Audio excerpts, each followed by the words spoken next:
and welcome to another episode of Conversation with Innovators. So my name is Benny, your host, as you already know. And today we have a very phenomenal guest. She's a woman of many hats. She's a member of the Nigeria Content Development and Monitoring Board Governing Council. She's an aide of the Minister of Petroleum, a philanthropist, and the founder of She for She initiative. And her name is Barrister Oyanbo Owei. Thank you very much for coming. Yeah, thank you for having me. Yes, such an honor to have you. Thank you. I'm honored. So your initiative was launched in June this year in Abuja. Yeah. And since you started, you have affected the lives of over 300 young ladies. Yes. Why did you decide to start this foundation? Okay, so I started this NGO in over 10 years ago, actually. But it was unnamed. No name to it. I thought, just do your humanitarian work, and that's it. It speaks for you. God sees you, and it will just speak for you. But when it got to the point of funding issues, and we didn't have access to funds, and we want to tap into the funds available to NGOs in Nigeria and international funds coming into Nigeria, they needed us to have a platform, a structure, and to be a body that can be accountable for what they do. So I had to go and register the NGO, and the registration and everything came out sometime in May, and we launched in June. So while we can say that the NGO started this June, I can tell you for sure that it started over 10 years ago. So why women in particular? I had an interview this morning, and I said it over and over again.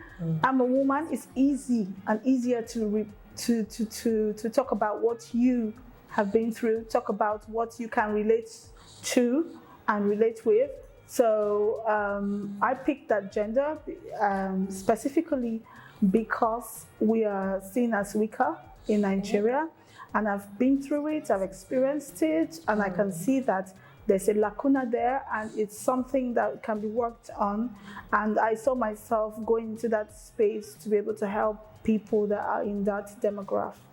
Okay, so speaking about the issues that you must have gone through, especially in your career, how does your initiative hope to, bridge that gap in the light of the girl child?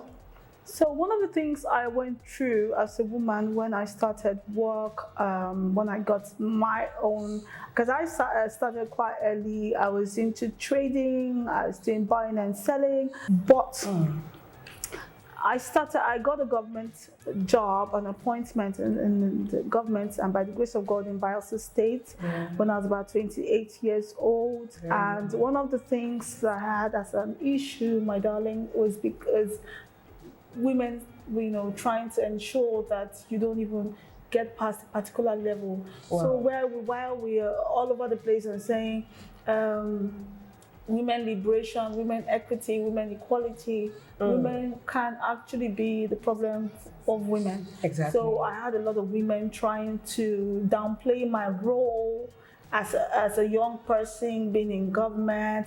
Then I had a lot of women trying to ensure that you don't pass a particular level. To me, it was worrisome because I've never experienced that.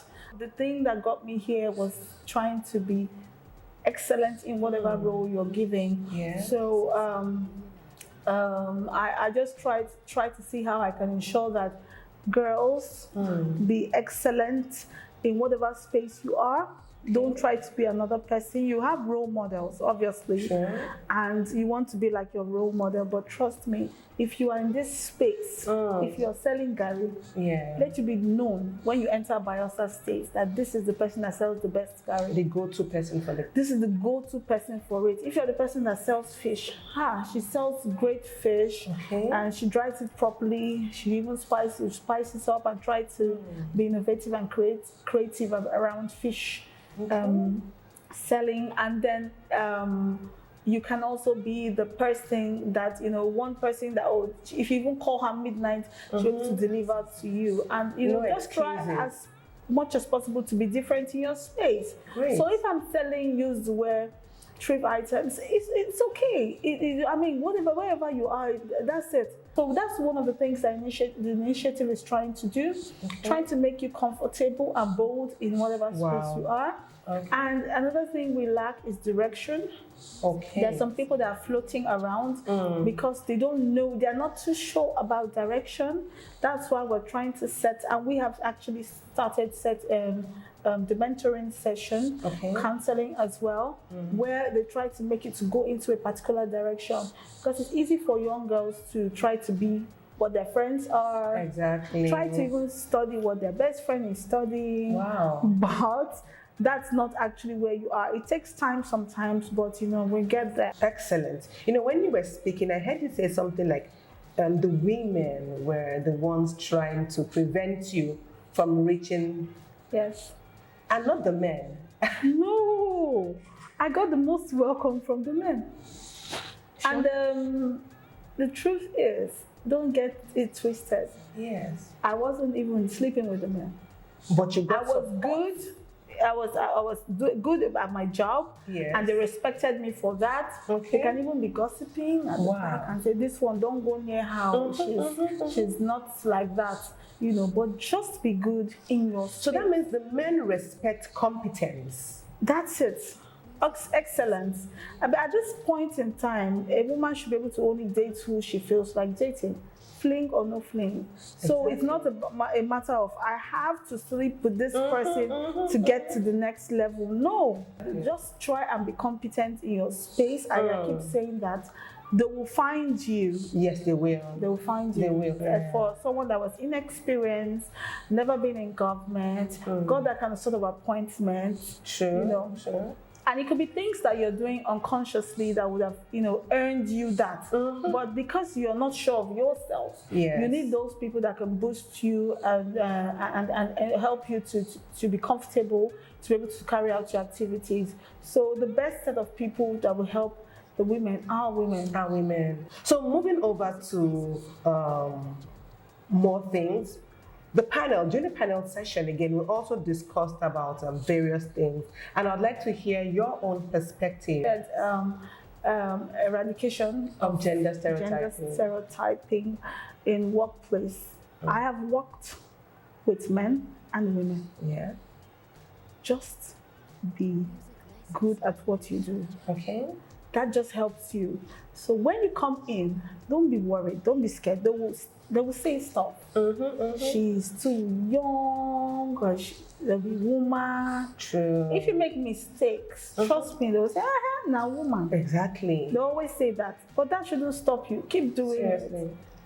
And at the end of the day, the men, yes, and even the women that would have talked about it in that manner will come to you for advice. Will come to you and be saying you're their leader. Okay. Come to you and even be saying, "Mommy, I stopped that." Please, yes. Yeah, but it's only competence that can take you to that level. They put me in committees that I will be the only woman, or a committee that I'll be supervising like 8 men. And it's obvious that they are just trying to see what will come out of it. Okay. Some of the men will be like, no woman can even lead me. Exactly. So I make you comfortable. Okay. But I make you do your job. Okay. So. And how do you pull that off, please? They have to believe and trust in you. They also have to see that strong leadership. So you can't be too weak. It's a balance. It's a balance, yes. You can't be weak. You can't be too hard, because they'll say, she's trying to be a man. So you have to create that balance. And then you have to know what you're doing. Okay. So when you know what you're doing, if you have a group of 5, 10, 6, whatever men that you're working with, and you come out and talk about what you're doing, and it's actually true, they will begin to pinch themselves and say, this person knows what she's doing. And they'll begin to listen to you. They'll find themselves listening to you. And they find themselves obeying you. But I don't take that for granted. I don't begin to bully and boss them around, because then it takes them back to where they were. It's just, again, competence, confidence, Okay. Those are very important things. Just be competent and be confident. Thank you so much for that. And something again, we also asked the question on how women can choose a career path in a dynamic world. That really got me, the world is ever changing with COVID-19 and so how do you think we can? And a lot of people said things about volunteering, self-development, and I heard the youth frown, volunteering, we have been volunteering. What can you say about that? Your career path in a dynamic world. Yes. You have to understand that you're not in control of changes. Sure. So we were there, we woke up one morning and everything had to be all my conferences cancelled, lined up for the year. Okay. Cancelled. I got approvals. I was already supposed to go to XYZ, and everything has been cancelled because there is COVID-19. But there's another of my auntie that keeps forcing me. She wants to have a meeting with me on Zoom, and I'll be like, "What is Zoom?" Auntie, let's just have it there. Or why can't you do WhatsApp video?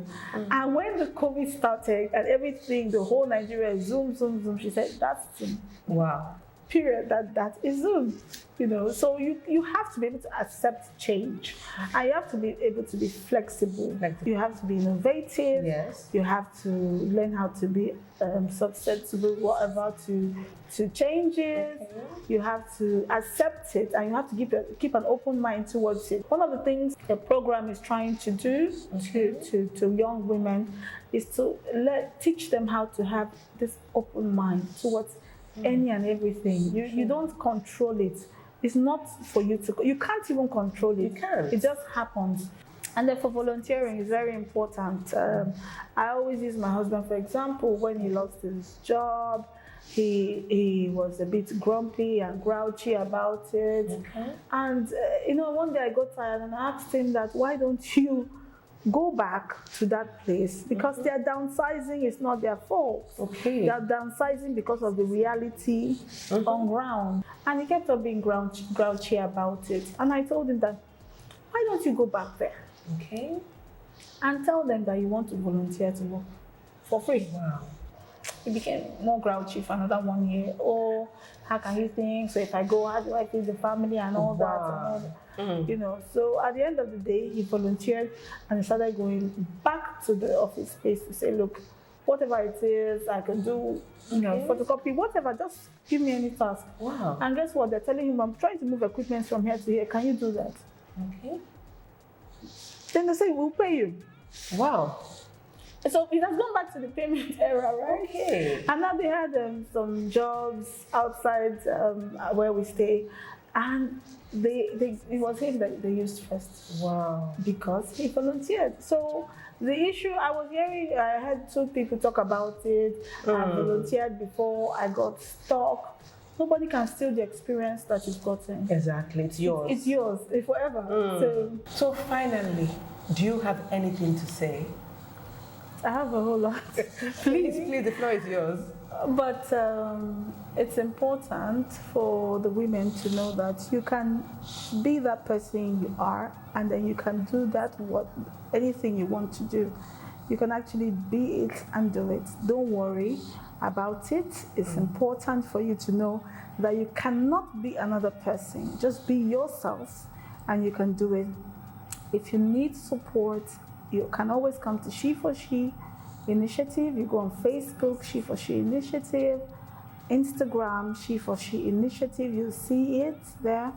And then our website, www.sheforshe.org. You can always come there. We'll have somebody. We have volunteer mentors, that can always be there to support you and all that and give you direction. Make sure you equip yourself with knowledge.